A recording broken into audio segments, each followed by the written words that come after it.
Salary అంటే అంటే నేను నువ్వే కావాలో పెద్ద ప్రొడక్షన్ లెవెల్ పెద్ద ఇన్వాల్వ్ అవ్వాలా నేను.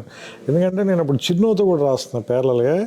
దానితోడు నువ్వే కావాలి ఇంకా మరీ అసలు స్టామింగ్ స్పీడ్ కదా అలా. ఇప్పుడు ఒకసారి నేను అక్కడికి వస్తే అక్కడికి అన్నపూర్ణ పైన స్టూడియోలో నైట్ టైం ఆ పాట చేస్తున్నారు. ఇది లైల్ ఆల్తా నైట్ ఎఫెక్ట్లో చేస్తున్నారు. అవును, అది చేసినప్పుడు వచ్చాను. తర్వాత ఇంకోసారి ఆ నైట్ టైం శుక్రియ సాంగ్ అది. తర్వాత నైట్ ఆ ఇద్దరి మధ్యన సీన్ ఉంటుంది కదా, ఇది నువ్వేనా నాకు చెప్పుండొచ్చు కదా అనేది ఆ గోడ దగ్గరే. అది తెల్లారేకంగా నేను దాదాపు 1 గంటన్నర 2 దాకా తర్వాత వెళ్ళిపోయాను నేను. తర్వాత 4 దాకా చేశారు అది ఆల్మోస్ట్.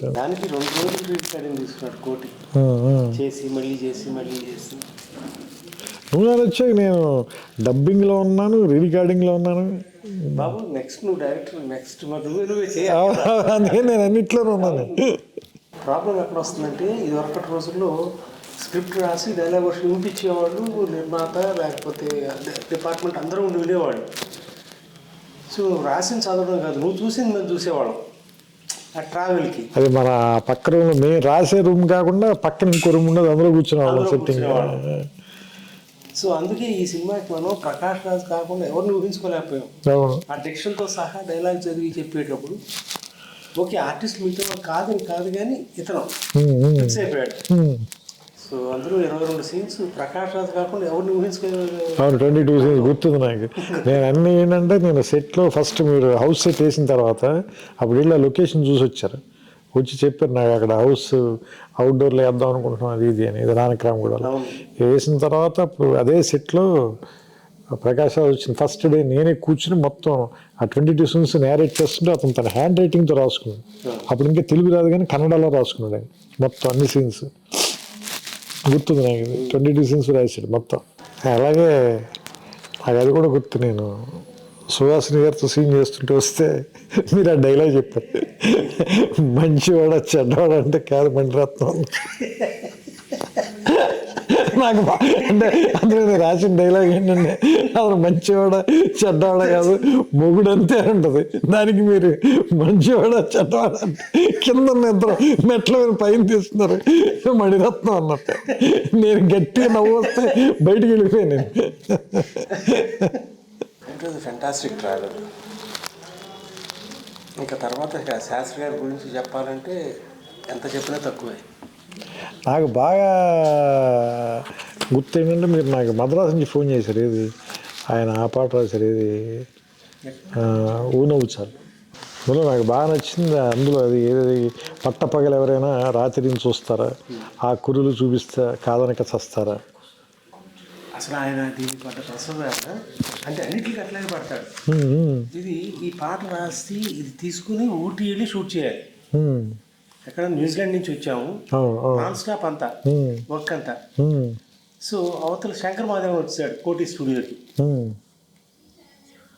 నేను చెప్పి ఒత్తిడి చేయలేను. అల్టిమేట్గా మనం అందరం కోరుకునేది మంచి పాట రావాలి కానీ పాట రావాలని కాదు.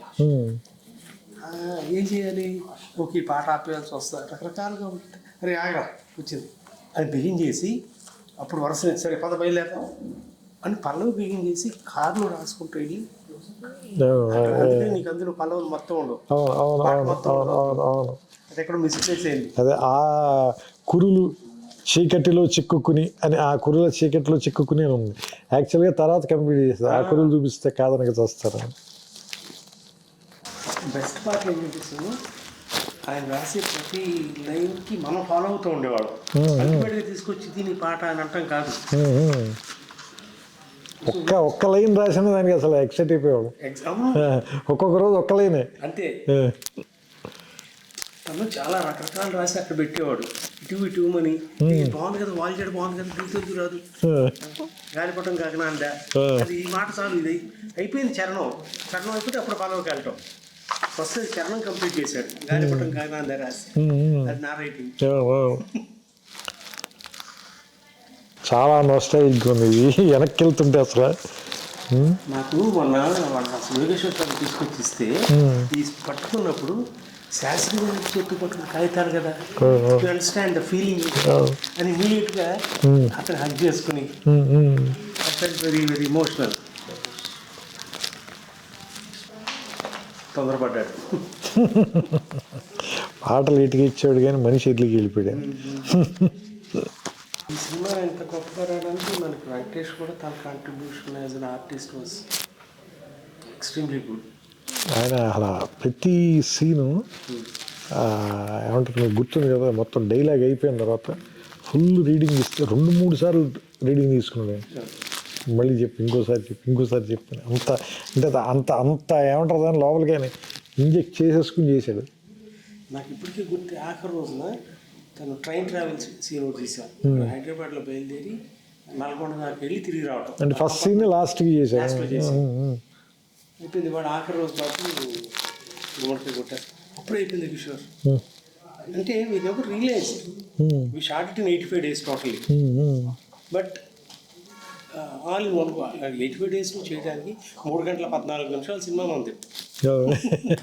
ఫైనల్గా 3 గంటలకి తీసుకొచ్చింది. 3 గంటల 9 నిమిషాలు రిలీజ్ చేసాం. అంటే ఇప్పుడు యూట్యూబ్లో ఉంది 3 hours ఉంది కదా, 2 hours 4 minutes ఉంటుందా? అంటే బహుశా సెన్సార్ అవన్నీ ఉన్నాయి అనుకుంటా. సుహాసిని సీన్ గురించి ఎంత కాంట్రవర్సీ ఉండేది రిలీజ్ అయినప్పుడు.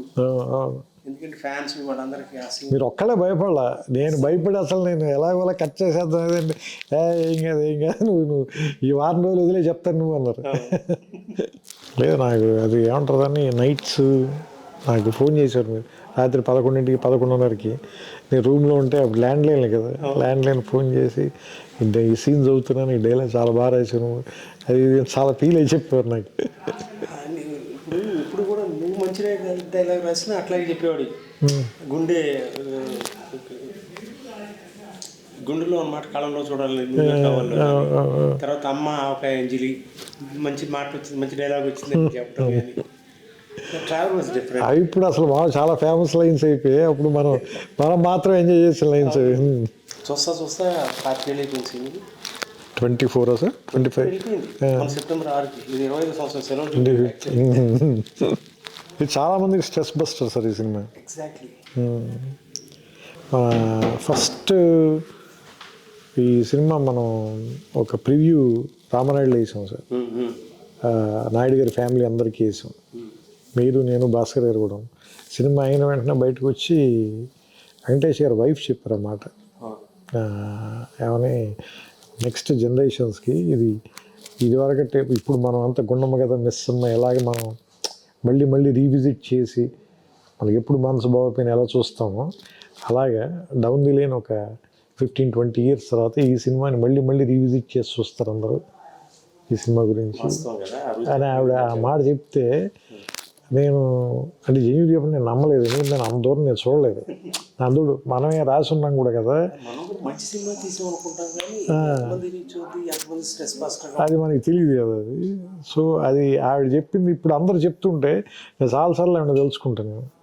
నాకు ఇది 4K చేసిన తర్వాత ఆ థియేటర్కి వెళ్ళి లేకపోతే క్యూర్కి వెళ్ళి వాళ్ళు ఎవరితో ఉన్నా నువ్వు నచ్చావు నిర్మాత అంటే ఇప్పుడు కూడా గౌరవంగా చూస్తాను. నన్ను వచ్చి సార్ మీ సినిమా ఎన్నిసార్లు చూసాము స్ట్రెస్ బస్టర్ సార్, ఇప్పుడు బోరుగుంటే ఇదే చూస్తాం. నన్ను ఎవరో 9 సంవత్సరాలు పిల్లాడు వాడు తాతగారు ఫోన్ చేయించాడు. వాడు కథ ఏం అర్థం అవుతుందండి అన్న. నేను సార్ అన్ని సినిమాలు చూస్తాడు, నువ్వు నాన్న వచ్చావు రాగానే ఇప్పుడు చూస్తానంటాడు. వైజాగ్ డిస్ట్రిబ్యూటర్ మనోడు. That gives you so much satisfaction having entertain people. అందరూ ఒకసారి చెప్పడం సాంగ్ పాపం ఎంత ఇబ్బంది పెట్టాను శాస్త్రి గారు. కానీ దారుణం సార్ 10 days తర్వాత ఫస్ట్ రాసిన వెర్షన్ నేను చదివి వినిపిస్తే చాలా బాగుందని అంటే తెగ తిట్టాడు మన ఇద్దరిని. ఫస్ట్ రాసిన ఇదని నన్నైతే మామూలుగా తిట్టలేదు. నువ్వు నీ చేదస్తు నువ్వు కిషోర్కి ఇద్దరు కలిపి నా దుంప తెంపేశారు. అసలు మీకు క్లారిటీ ఉందని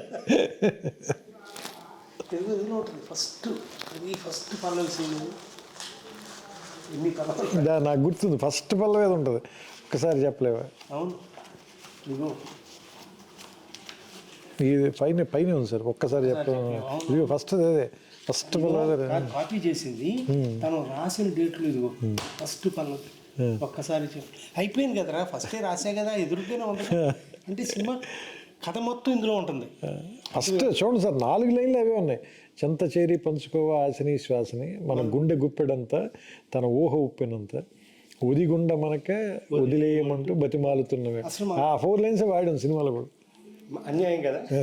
సరే 10 days మళ్ళీ 10 days తర్వాత మళ్ళీ అక్కడికి వచ్చి బెస్ట్ పార్ట్ ఏంటంటే again not to say anything about anybody, ఆయన రాసిన ప్రతి పాట తీసుకొని 4-5 సీన్లు కలిపి అందులో చెప్పాల్సిన సారాంశం అందులో ఉంటుంది మనకి, లేకపోతే కథలో సారాంశం కానీ.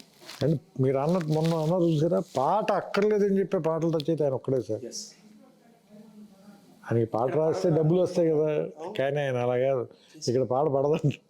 అవును, 4 రోజులు నా పాట రాయడానికి కేటాయించి నేను షూటింగ్కి అన్ని ఏర్పాట్లు చేసేసుకున్నాను, నువ్వు పాట రాసేసి మిక్స్ చేసి షూట్ చేయాలి.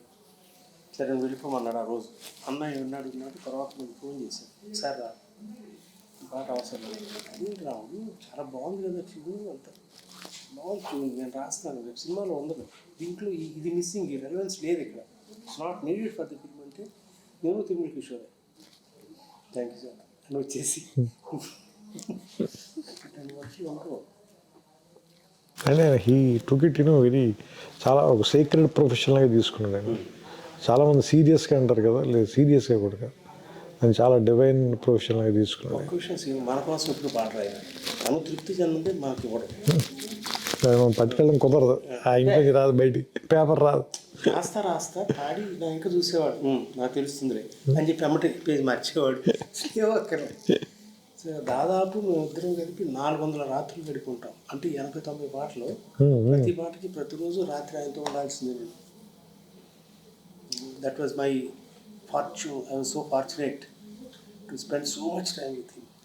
చాలా చాలా సమయం గడపగలిగాం. ఒక చిన్న ఉదాహరణ, గౌరీ అనే సినిమాకి ఒక పాట రాశారు, పాట అంతా ఓకే, కోటికి ఓకే, నాకు ఓకే, శాస్త్రి గారికి ఓకే. వాయిస్ మిక్సింగ్కి వెళ్ళాల్సిన చోట ఒక చిన్న ఇబ్బంది పడ్డాడు కోటి, ఎవరే అని తను ఇచ్చిన ట్యూన్లో ఉంది, అది ఇందులో లేదు, నేను అడ్జస్ట్ చేసుకుంటాను శాస్త్రి గారు అన్నాడు. నువ్వు అడ్జస్ట్ చేయడానికి లేదు, నేను మళ్ళీ రాసి పట్టుకొస్తాను. 3 రాత్రులు ఆ ఎవరే అనే మాటతో ఎండ్ చేయడం కోసం మొత్తం పాట అంతా రాశాడు. మహానుభావం, మరి ఏం చెప్పాలి, అద్భుతంగా ఉంటుంది సార్ గౌరీ అనే కమర్షియల్ సినిమాలు. అలాగే అది కూడా నువ్వే కావాలి, కళ్ళలో కళ్ళు పిడిచో చాలా, దానికి ఎక్కువ రోజులు అని రాసిన పాట అది. మిగతావన్నీ చాలా ఫాస్ట్గా రాశారు, మిగతావన్నీ మద్రాసులో రాసేసారు. మరి సినిమా అంతా చెప్పాలి కదా, ట్యూన్స్ అన్నీ అయిపోయినాయి అప్పటికి.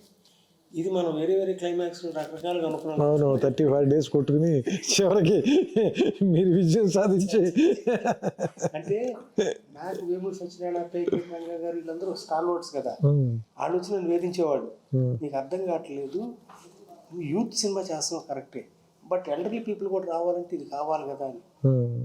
నేను 2 minds, నువ్వు చెప్పినప్పుడు చాలా అద్భుతంగా నచ్చింది నాకు, అంటే చాలా యూత్ఫుల్గా ఉందని. బట్ ఈ సెక్షన్ ఆఫ్ ఆడియన్స్ కానీ అదేనంటే మనం, అంటే నేను ఎందుకు కన్విన్స్ అయ్యానంటే మీరు చెప్పినప్పుడు మనం సినిమా చూసి ఫస్ట్ బాగుంది అనుకున్న ఇన్సెప్షన్ పాయింట్ అదే కదా, దాన్ని మళ్ళీ ఇప్పుడు ఈరోజు ఎందుకు డిఫై చేస్తున్నాం అంటే ఈగో వల్ల, లేదా ఇంకేదైనా మనం క్రియేట్ చేయాలని మన క్రియేటివ్ ఈగో అనేది. బట్ అది కదా అసలు యాక్చువల్గా మనని అటువైపు పుల్ చేసింది, అసలు ఆ సినిమా చేయాలని మనం పుల్ చేసిన విషయం అదే కదా. మిగతా సినిమా అంతా మారుస్తున్నప్పుడు అసలు మీరు ఏ ఒక్క సీన్ అందులో మనం వాడలేదు, మీరు దేనికి అపోజ్ చేయలేదు, ఈ ఒక్కటే మాత్రమే యాజ్ ఇట్ ఈజ్ అలాగే ఉండాలని ఎందుకంటున్నారు. సో అది నాకు స్ట్రైక్ అయింది. అది స్ట్రైక్ అయిన తర్వాత నేను అప్పుడు భాస్కర్ గారితో చెప్తే ఆయన కూడా లేదు ఆయన వాదనలో నిజం ఉంది, మనం ఎంత టఫ్గా మాట్లాడినా సరే అని. అప్పుడు ఆ తర్వాత రోజు మళ్ళీ వచ్చి దానికి మార్చి మళ్ళీ రాసాము. అప్పుడు అది ముందు బాలీవుడ్ కూడా పాడారు ఒక వెర్షన్, ఎంతవరకు గుర్తుంది, కళ్ళలోకి నాకు గుర్తులేదు సార్, గుర్తులేదు.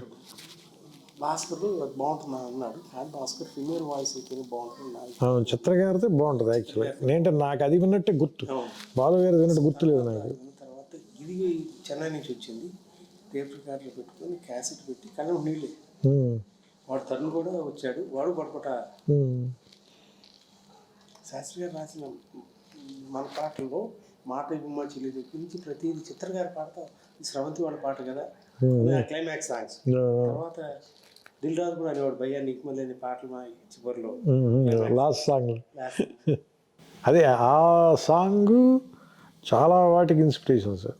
మీకు సంతోషంలో సాంగ్ కానీ చాలా వాటికి, అంటే అది ఒక వే పేవ్ చేసింది, అంటే ఆ సిచ్యుయేషన్ కానీ ఆ సాంగ్ కానీ చాలా వాటి మనకి నువ్వేలు కూడా ఎంత యూస్ఫుల్ చాలా చాలా మంచి పాట రాశాడు ఆయన కూడా, సాంగ్ కదా. బాగా రాశాడు ఆయన. ఫ్యాన్స్ ఉమ్. నువ్వే కావాలి. అది కొన్ని పాటలు ఇక్కడ తీసి నేను కొంత తీయలేక నేను మన నాన్నగారికి చెప్పాను, సరే మీరు మ్యాజిక్ చేసిన ఏం చేయాలి నాకు తెలియట్లేదు అన్న. ఆయన రాసినంత బాగా తీయలేదు, నాకు అర్థమవుతుంది, అది మీరు కొంచెం పని చేయాలి దీంట్లో అంటే, సార్ నాకు వదిలిపెట్టండి అన్నది. అదే ఎక్కువ రోజులు ఎడిట్ చేశాడు ఆయన ఆ సాంగ్. అంటే స్రవంత్ అంటే పాటలు కదా బేసిక్గా, అది సినిమా అది యాక్చువల్గా. అంటే నేను చెన్నై ఫస్ట్ టైం లేడీస్ స్టైల్కి వచ్చినప్పుడు నాకేదో ప్యాషన్తో రాలేసి, ఎవరో స్నేహితులు వాళ్ళందరికీ సినిమా తీయాలి కోరిక ఉండి ఒక అడ్మినిస్ట్రేటివ్ ఆఫీసర్ నేను, ఇతనైతే చేస్తాడు బాగా అనే ఉద్దేశంతో వచ్చి ఆ సినిమా అయ్యేటప్పటికి నాకు పరిచయం అయిన వ్యక్తులు ఎవరు, ఒక సీతారాం శాస్త్రి గారు, ఒక తనిఖీల భరణి, హరి అన్మూరు, ఇళయరాజా గారితో పనిచేయటం, వంశీ లాంటి మనిషి, విమర్శ గారు, ఇది కదా క్రీమ్ ఆఫ్ ది ఇండస్ట్రీ. అంటే ఒక్కొక్క క్రాఫ్ట్లో ది బెస్ట్ పీపుల్తో అసోసియేట్ అయ్యి ట్రావెల్ చేసే అవకాశం, దీన్ని విడిచిపెట్టి ఎట్లా వెళ్తాను నేను? So I was so fortunate, I started following in love with the cinema. ఇంక అప్పటి నుంచి ఇక ఇందాక నువ్వు వస్తావు వెయిట్ చేస్తా, నువ్వే కావాలతో నా అప్పులు తీర్చుకున్నాను, నువ్వు నాకు నచ్చావుతో ఇదిగో కుటుంబ నివాసం ప్లస్ కానీ దానికి చాలా డబ్బు వచ్చింది, దాచుకుంటే 100 కోట్లు అయ్యేదేమో, కానీ ఇంకో సినిమా తీయడానికి డబ్బులు ఉంటే చాలా మనస్తత్వంతోనే చేశాను నేను, నో రిగ్రెట్స్. సో మనకి నిజంగా మనకేం తెలుస్తుంది ఆ టైంకి, అది ఫ్లో అవ్వాలంతే. మనం ఒక మీడియం సార్ అంతే, నాకు అదే అనిపిస్తుంది. అంటే ఏదో హ్యూమిలిటీతో ఏదో చెప్పడం కాదు, కానీ ఆ క్షణం వరకు మనకి నిజంగా ఏం తెలుస్తుంది. నువ్వు నచ్చావు ఎగ్జాక్ట్గా చెప్పాలంటే ఒక 1 మంత్ పాటు చాలా ప్రెషర్లో ఉన్నాను సార్. ఎందుకంటే టేక్ ఆఫ్ ముందు అసలు ఎలాంటి కథ చేయాలి అనే దానికి నేను మిమ్మల్ని విజయభాస్కర్ గారిని ఇద్దరిని రెచ్చగొట్టేశాను. నేను వెంకటేష్ గారికి కథ చేసేస్తున్నానని చెప్పేసాను మీ ఇద్దరికి. మీరు మీ అనుభవం కొద్దీ పెద్ద ఎక్కువ ఆవేశపడకుండా సర్లేసి ఎక్కువ ప్రెషర్ ఫీల్ అవ్వదు, దానికి take your time and do it, let us see ఎలా జరుగుతుంది అన్నట్టు చెప్పారు మీరు. ఎందుకంటే మీరు అసలు ఒక్కసారి కూడా ఫోన్ చేసి ఎంతవరకు వచ్చిందని అడగల, ఎందుకంటే మీకు తెలుసు అడిగితే ఇంకా ప్రెషర్ ఫీల్ అయిపోతాడని. ఒక 30 days కూర్చున్నాను నేను భాస్కర్ గారు, రోజు రావటం, ఆయన ఇంట్లో కూర్చోవటం, లేదంటే నా రూమ్లో కూర్చోవటం, లేదంటే శ్రవంతి ఆఫీస్కి రావటం, కొమ్మం తింటాం, వెళ్ళి పడుకోవటం తప్ప అసలు ఏమి, అసలు ఒక 20 days 30 days అయితే ఏమీ రాలేదు sir. Nothing was in my mind. ఒకరోజు సడన్గా నాకు కళ అనుకోవచ్చు సార్, అది మీరు కళ లాంటిది నిద్రపోతుంటే వచ్చిందో ఏంటో అలాంటి ఫీలింగ్. ఏంటంటే ఒక కాలనీలో ఒక అమ్మాయి తాలూకు ఎంగేజ్మెంట్ జరుగుతుంది, ఫస్ట్ చెప్పింది గుర్తుందో లేదో, ఎంగేజ్మెంట్ జరుగుతుంది. అదే కాలనీలో వాళ్ళ ఇంటి ఎదుర్కొన్న ఇంట్లో అద్దెకి దిగారు, ఎవరు హీరో వాళ్ళ ఫాదర్, వాళ్ళ మదర్ లేదు కాబట్టి రేపు పంపించడానికి పాలు కావాలి, వెళ్ళి వాళ్ళ ఇంటికి వెళ్ళి తీసుకురా అంటే, వాళ్ళ ఇంటికి వచ్చినప్పుడు ఆ అమ్మాయి వాళ్ళ ఇంట్లో ఎంగేజ్మెంట్ జరుగుతుంది, ఆ అమ్మాయికి అనే విషయం ఇది తెలుస్తుంది. అక్కడ వాళ్ళిద్దరు మొట్టమొదటి పరిచయం, అక్కడి నుంచి లవ్ స్టోరీ స్టార్ట్ చేద్దాం సార్. ఎందుకంటే ఎవరైనా ఇప్పటిదాకా ప్రీ క్లైమాక్స్లో కదా హీరో హీరోయిన్కి వేరే వాళ్ళతో ఎవరితో ఎంగేజ్మెంట్ అవడం. Suppose if it is the Inception point వేస్తే అంటే అప్పుడు మీరు అన్నది కూడా నాకు చాలా కష్టం కదా, మరి మిగతా సినిమా అంతా ఎలా నడుపుతుంది, పైన ఎట్లా నడుపుతుంది దీని మీద, అది నీకు ఎక్కడ ఇబ్బంది అనిపించుకున్నాను నడపాలి. ఏదో ఒకటి అంటే వైల్డ్గా కథ చెప్పేయటం కూడా కాదు కదా మన ఉద్దేశం. So it has to be under the society నార్మ్స్లో ఉంటూ ఎట్లా చేయగలవు నువ్వు అంటే, then it started flowing sir. Next 10-15 రోజులు మొత్తం సినిమా ఫస్ట్ ఐడియా స్ట్రైక్ అవ్వగానే అన్నీ మారిపోయాయి. అసలు వాళ్ళ కాలనీలో దిగటం అనేది లేదు, వీళ్ళ ఫాదర్ ఫ్రెండ్స్ అని అదొకటే ఉంది, మిగతావన్నీ మారిపోయి. అది నిజంగా కత్తిమీద సాంగ్ మన భాస్కర్ మాట్లాడుతుంది ఒక క్లిప్ చూసాను, ప్రతి ఎక్స్ప్రెషన్ తీసుకోవడం దగ్గర ఇట్ వాజ్ నైఫ్ ఎడ్జ్. ఎక్కడ దాటారు నువ్వు రాయటం, తను ప్రజెంట్ చేయటం కానీ యాక్టివిటీ పెర్ఫార్మెన్స్, అది అసలు మనం అంటే అంత ఫాస్ట్గా కంప్లీట్ అవుతుంది అనేది నేను ఊహించలేదు. స్ట్రైక్ అయ్యి అప్పుడు నాకు భయం వచ్చేసింది, ఏంటంటే మనం అనవసరంగా ఇది కమిట్ అయినట్టున్నాం మనం. నేను చెప్తాను, మనకి October 13న నువ్వే కావాలి రిలీజ్ అయింది. సో ఆ జోష్లో వాటిలో నువ్వు భీమవరం వెళ్ళటం లేకపోతే నేను అక్కడెక్కడ పార్టీలు చేసుకోవటం అయిపోయి నవంబర్లోనూ ఎప్పుడు మరి సినిమా స్టార్ట్ చేసేద్దామా అనుకుంటే ఫిబ్రవరిలో మనం సినిమా షూటింగ్ స్టార్ట్ చేసాం. నువ్వే కావాలి 100 days అప్పుడు నేను భాస్కర్ ఇక్కడ లేము, చెన్నై రికార్డింగ్లో ఉన్నాం. Piano song recording. అలా ఆశాసేని క్యారెక్టర్ రావడానికి ఒక రీజన్ గుర్తుంది. వెంకటేష్ గారికి మొత్తం కథ చెప్పిన తర్వాత ఆయన కథ అంతా బాగుంది, నాకు ఏ చేంజ్ లేవు. కానీ ఒకే ఒకటి అడుగుతాను నేను, సినిమా మొత్తం ఒకే ప్లేస్లో అయిపోతుంది, కొంచెం ఏమైనా బయటికి తీసుకెళ్ళే ఛాన్స్ ఉందా? అలా అని ఈ కథలకు ఎసెన్స్ పోకూడదు. నువ్వేమైనా ఆ విషయంలో ఆలోచించంటే అప్పుడు ఇమీడియట్గా అది ఊటీ వెళ్తే ఎలా ఉంటుంది. ఊటీ వెళ్ళాలంటే అసలు ఆ అమ్మాయిని ఫస్ట్ ఇంట్రడ్యూస్ చేస్తే బెటర్ కదా. సో అలా ఫస్ట్ హాఫ్ జస్ట్ ఇంట్రడ్యూస్ చేయొద్దు, ఓ సాంగ్ ఉంటే బెటర్ కదా. సో అలా ఆ సాంగ్ వచ్చింది.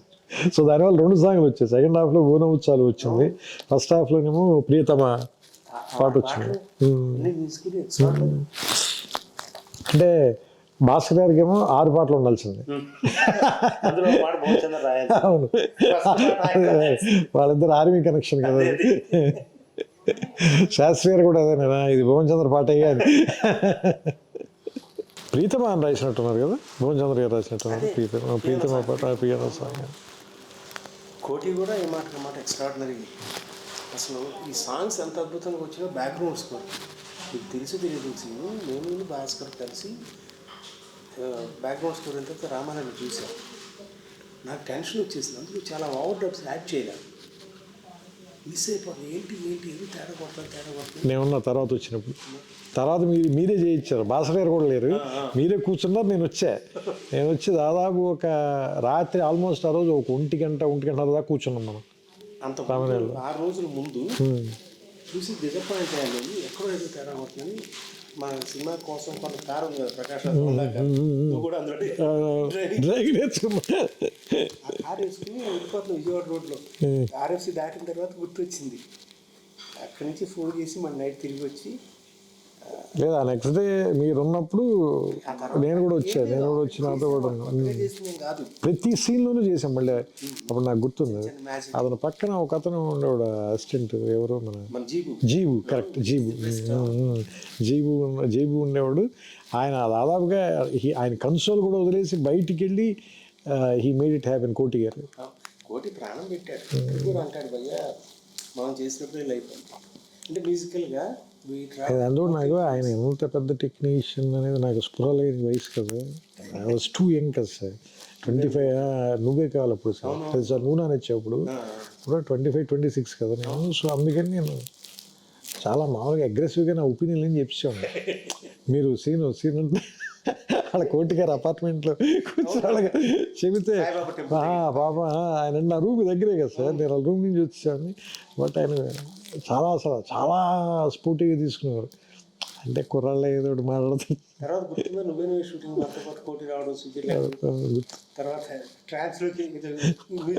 పప్పులో చికెన్ కలిపి ఉండేవాడు గుర్తుందా మీకు? మీరు అన్నారు ఇది ఒక విచిత్రమైన వంటకం అయ్యేది, ఇప్పుడు దాకా నేను ఎప్పుడు తినలేదన్నారు. అలాగే హారతి గుర్తుందా మీకు? ఆ రోజు పొద్దునే ఫైర్ డిపార్ట్మెంట్ వాళ్ళు పోలీసు వాళ్ళు వచ్చి తరుణ హారతి ఇస్తుంటే చాలా డబ్బులు కట్టాం. అది గుర్తుంది నాకు. మీరు మీ భక్తి చాలా కాస్ట్లీ.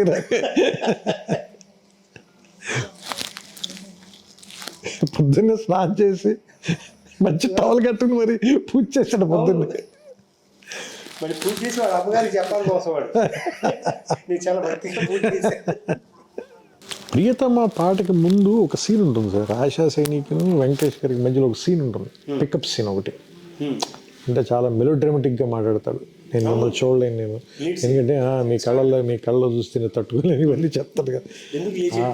సీన్ ఒకటి రవీంద్ర బాబు గారు చాలా బాగా లైటప్ చేశారు. నేను లొకేషన్కి వచ్చాను, అది రామానాయుడు స్టూడియోలో పైన ఫ్లోర్లో తీశారు. అది నేను వచ్చినప్పుడు అసలు ఈ కాస్ట్యూమ్ కూడా చాలా బాగుంటుంది. ఎవరిది మన వెంకటేష్ గారి కాస్ట్యూమ్ కూడా చాలా బాగుంటుంది. ఆ అమ్మాయి కూడా చాలా బాగుంటుంది, ఎవరు ఆశాది కూడా మంచి కాస్ట్యూమ్. నేను చూస్తున్నాను, అది చూస్తున్నాను, చాలా బాగా లైట్ చేశారు. కెమెరా వర్క్ అంటే న్యూజిలాండ్ సాంగ్స్ ఎక్స్ట్రా ఉన్నమాట చెప్పలేవు ఆ పాట చాలా బాగా తీసాడండి.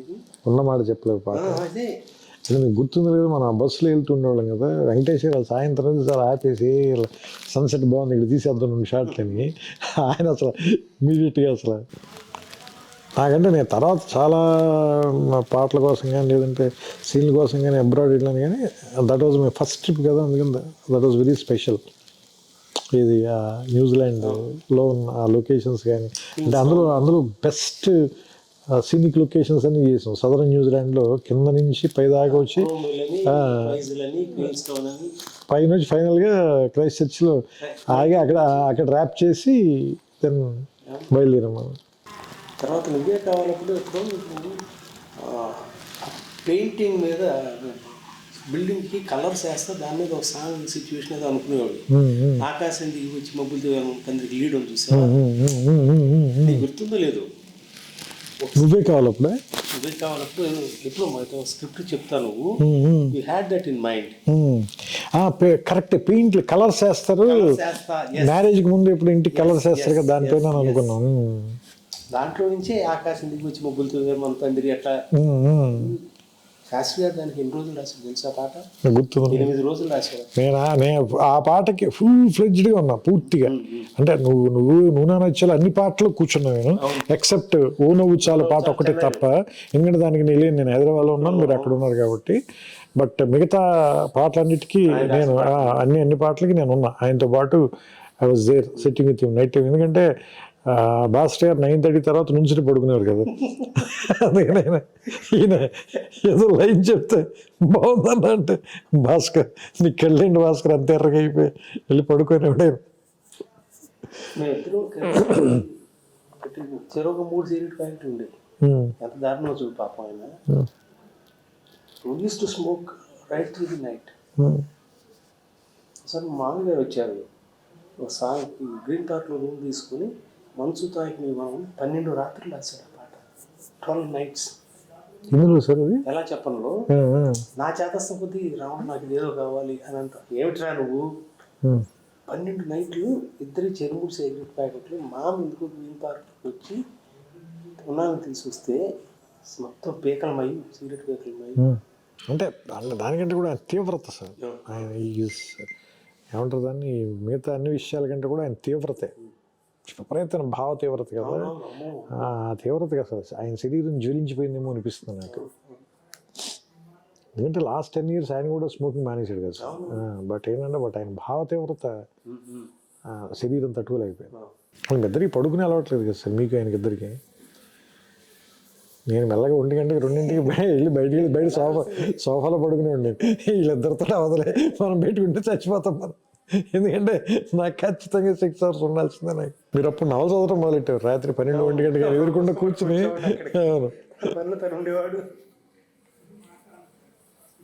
ఎవరైనా భీమ్బాయ్ మనకి కిందకి వెళ్ళి టీలు తీసుకొస్తున్నాడు. నేను ఆ పెంట్ హౌస్ బయట కూర్చున్న రాత్రులు, those are the best days, అంటే బెస్ట్ నైట్స్.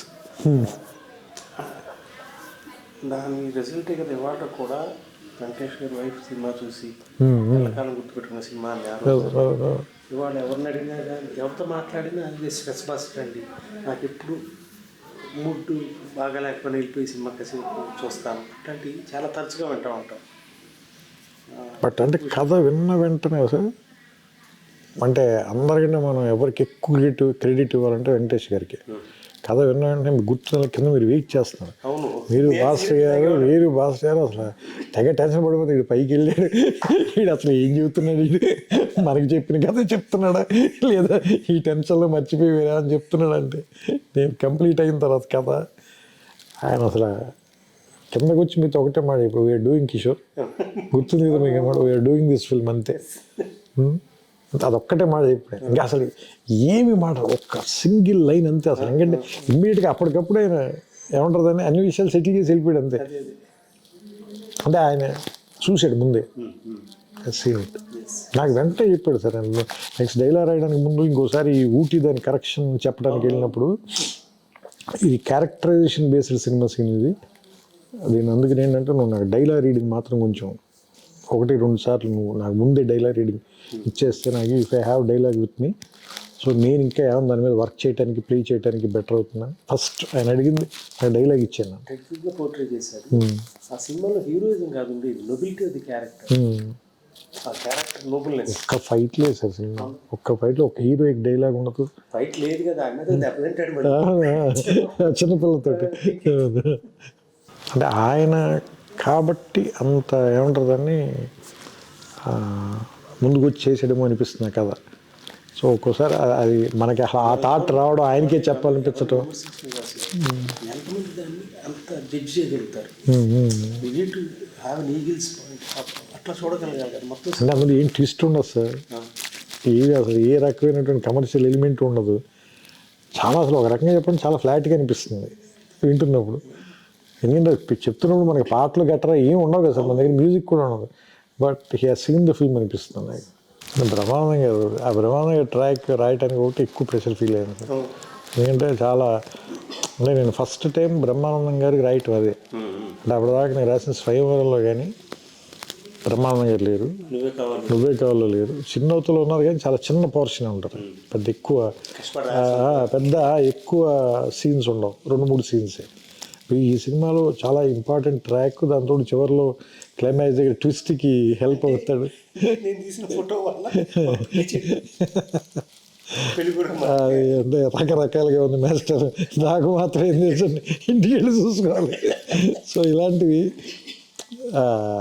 అంటే బికాజ్ సార్ భాస్కర్ గారికి కూడా చాలా సెన్స్ ఆఫ్ హ్యూమర్ కాబట్టి నేను రాయగలిగానేమో అనిపిస్తుంది. ఎందుకంటే కొన్ని చాలా సింపుల్గా చాలా ఫ్లాట్గా ఉంటాయి పేపర్ మీద రాసినప్పుడు. బట్ ఆయనకున్న సెన్స్ ఆఫ్ హ్యూమర్ చాలా very high level sense of humour అయింది. మీరు స్క్రిప్ట్ రైటింగ్ అయిపోయింది కాదు, అక్కడి నుంచి ఒక 25-30 days రిహార్స్ చేసుకునేవారు.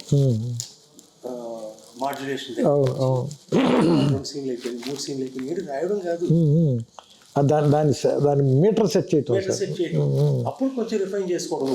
అవును. అంటే ఆయనకి ఆ హ్యూమర్ ఆయనలో లేకపోతే సార్ నేను అంటే ఇంకోళ్ళకి చెప్తే ఇప్పుడు అవతల వాళ్ళు నో చెప్పారు అనుకోండి సార్, లేదంటే వాళ్ళు అర్థం చేసుకోలేదు అనుకోండి సార్, అది మీ దాకా కూడా రాదు, ఆ రూమ్లోనే అయిపోతుంది scene. You will never know అలాంటిది ఓ సీన్ వచ్చిందని మీకు తెలియదు.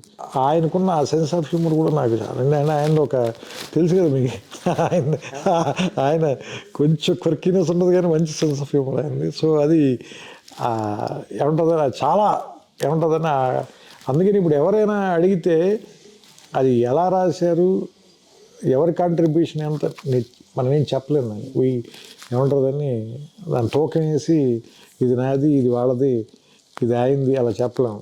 అంటే నేనంటే దాన్ని వెనక్కి లెక్కేసుకుంటే మీ ఏముంటుందని ఆయన అలసాని పెద్దని చెప్తాడు కదా, మంచి పద్యం రాయాలంటే ఏం చేయాలి అంటే మంచి భోజనం ఉండాలి, తర్వాత బ్రహ్మాండానికి కర్పూర తాంబూలం ఉండాలి, తర్వాత మనం చెప్పేది విని దాన్ని అర్థం చేసుకుని శభాష్ అనేటువంటి శ్రోతలు ఉండాలి. సో అందరూ ఇంపార్టెంటే. సో ఇప్పుడు నేను ఒక డైలాగ్ ఎందుకు ధైర్యంగా రాయగలనంటే అదే ఏముంటుందని భాస్కర్ గారు ఎప్పుడు చేశారు కాబట్టి రాత్రి 12ంటికి మళ్ళీ ఫోన్ చేసి నన్ను అభినందించే ఒక మంచి అభిమాని లాంటి నిర్మాత ఉన్నాడు కాబట్టి. సో అంటే ఇవన్నీ అండి. అలాగే నేను కథ చెప్పిన వెంటనే దాన్ని లేదు ఖచ్చితంగా ఈ సినిమా చేసి తీరాల్సిందని హీరో ఉన్నాడు కాబట్టి ఇలా ఇంతమంది ఉన్నారు కాబట్టి అది జరిగింది సార్. లేదంటే నా ఊహలో మిగిలిపోయి ఉండొచ్చు, లేదంటే మీ ఆఫీసులో గదిలో అయిపోయి ఉండొచ్చు.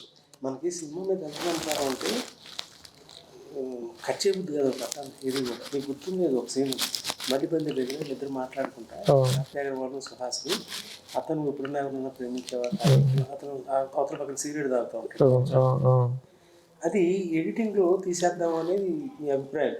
అంటే నేను కొంచెం మరి ఎట్టి పరిస్థితి ఇది అంటే అది రివర్స్ సార్. అది మీకు తెలుసు, సామాన్యంగా ప్రొడ్యూసర్ తీసేయమంటాడు, ఇన్సెక్యూరిటీ ఫీల్ అయ్యి లాగుతోంది తీసేయండి బాబు అంటే మేము రివర్స్ పోరాడాలి, లేదండి చాలా బాగుండదు.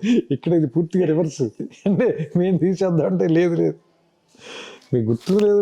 నేను భీమవరం నుంచి ఫోన్ చేశాను మీకు, నేను సంతాప సభలో ఉన్నోళ్ళ ఉన్న నా పరిస్థితి ఆల్రెడీ భీమవరంలో. ఎందుకంటే ఎవరు నేను సినిమా చూశాను సార్, సినిమా చూసి బయటకు వచ్చి నేను కూడా సార్ చాలా గొప్పలాగా నేను ఎవరిని అడగకూడదు అని అడుగుతాను. బయట ఎవడో కనిపిస్తే నేను అడిగాను, అడిగితే వాడిని 2-3 వారాలని అన్నాడు.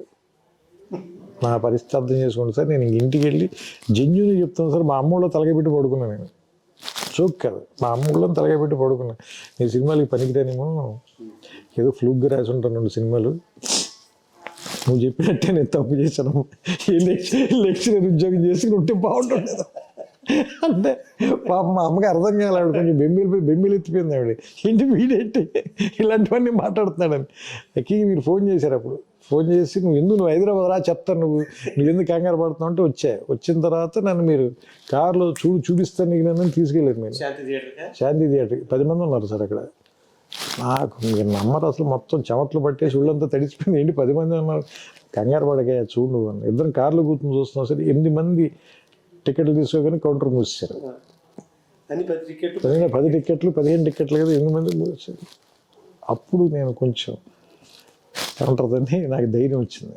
వెళ్ళి అప్పుడు ఇద్దరం పైకి వెళ్ళి ఫస్ట్ షో జరుగుతుంటే వెళ్ళి తలుపు తెరిచి బయట నిలబడి లోపల అందరూ ఎలా రియాక్ట్ అవుతున్నారో చూడు, నీకు ధైర్యం వస్తుందని చెప్పి నన్ను పక్కన నుంచో పెట్టుకుని మీరు ఆ షో చూపించారు. అప్పుడు ఆ రోజు రాత్రి పడుకున్నా, వెళ్ళి లేదా పర్లేదు ఏదో బాగానే ఉన్నట్టుగా ఉంది పరిస్థితి. అట్లాంటి సినిమాకి ఆ పరీక్షలు తప్పవు. అసలు మూవీ కావాల్సిన తెలుసు కదా, ఓడియంలో పడంగానే అట్లుండే మేనేజ్ మా మామయ్య గారు అమెరికా నుంచి ఫోన్ చేశారు, తెలంగాణ 2 వారాలు అంతే. ఆయన నాకు చెప్పలేడు, బాబు సినిమా బాగాలేదు అది ఆడుతూనే ఉంది, అది 1 year ఆడింది అది.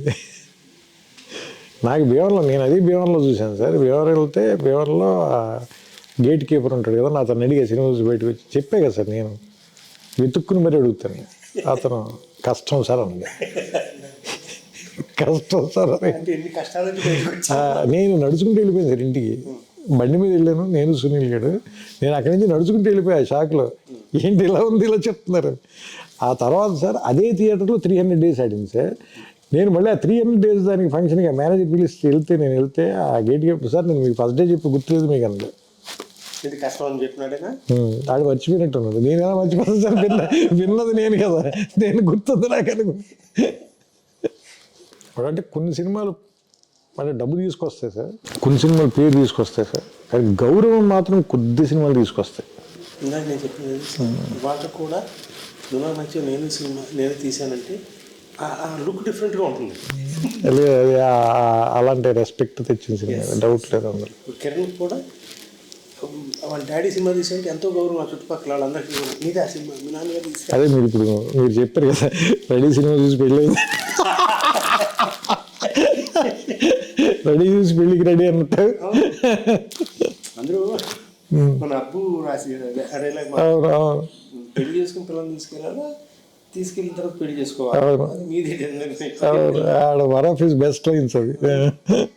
తన కాదు డైలాగ్ రైటర్ సినిమాకి, బట్ నేను చక్కగా నాన్న అబ్బురా చేసుకో. సో ఇదివరకు మనం రిలీజ్ చేసినప్పుడు ఆస్ట్రేలియా యూకే ఇన్ని ఎక్కడ రిలీజ్ చేయాలి, ఆ రోజులు లేదు కదా, ప్రింట్ లేదు. సో కొంతమందికైనా రీచ్ అవుతున్న ఉద్దేశంతో ఆ కంట్రీస్లో కూడా లిమిటెడ్గానే రిలీజ్ కానీ, బట్ యూకేలో కొంచెం ఎక్కువ రిలీజ్ చేస్తున్నట్టున్నారు 7 places-లోనే. Let us see how people want to have a look at it now. అంటే కమ్యూనిటీ బికాజ్ సార్ ఇప్పుడు ఇందులో కొత్తగా వాళ్ళు తెలుసుకోవాల్సింది అయితే ఏం లేదు sir, because they know this film, they own this film. నేను వాళ్ళు లవ్ చేశారు, రిలీజ్ చేశారు దీన్ని, వాళ్ళ జీవితంలో చాలామంది భాగం అయిపోయిన సినిమా ఇది, అందులో నా సందేహం లేదు. ఇప్పుడు ఏంటంటే కమ్యూనల్ ఎక్స్పీరియన్స్ కోసం సార్, అంటే ఎక్కువ మంది జనంతో, అంటే ఒక కుటుంబంతో కలిసి చూసే చాలామంది వాళ్ళ ఇళ్లలో ఓటీటీలోనూ లేదంటే టీవీలోనూ, ఇప్పుడు చాలా కుటుంబాలతో కలిసి ఓ థియేటర్లో చూస్తూ ఒక ఎక్స్పీరియన్స్ని రివ్యూ వచ్చాక చూద్దాం డిసైడ్ చేసుకోవాలని అవసరం లేని సినిమా కదా. సో ప్రెషర్ లేకుండా వెళ్ళిన సినిమా ఇది కూడా మంచి ఎక్స్పీరియన్స్ యాక్చువల్గా. అంటే శుక్రవారం వచ్చే మొదటి ఫోన్ కాల్కి భయం ఉంటుంది కదా, సో అలాంటి భయం అక్కర్లేని ఒక ఎక్స్పీరియన్స్ని కూడా నాకు తెలిసి నువ్వు నేను వచ్చి పిలిచింది మనకి. Thank you sir, thanks for everything. లేదు నిజంగా ఎస్పెషల్లీ అంటే చాలామంది ఏమంటారు దాన్ని, చాలా గొప్ప పరిచయాలని, చాలా ఏమంటారు దాన్ని దీర్ఘకాలం ఉండే సంబంధాలు కూడా ఇచ్చింది ఈ సినిమా నాకు. అంటే వెంకటేష్ గారితో కానీ లేదంటే బట్ అంటే మీతో అని చెప్పలేదు, ఎందుకంటే అప్పటికే అంతకంటే ముందు నుంచి, అంతకుముందు 2 ఏళ్ల ముందు నుంచే కూడా ఈ సందర్భంగానే అది మర్చిపోతే అది ఈ కథ మనం టీవీలో అది మీకు తెలుసు కాబట్టి మనిద్దరం ఆ కుట్ర గురించి ఆ కుట్ర కోణం మనిద్దరికి శాస్త్రి గారికి తెలుసు కాబట్టి దాని గురించి ఇప్పుడు మాట్లాడుకోవద్దు. Love you sir. Right thank you sir.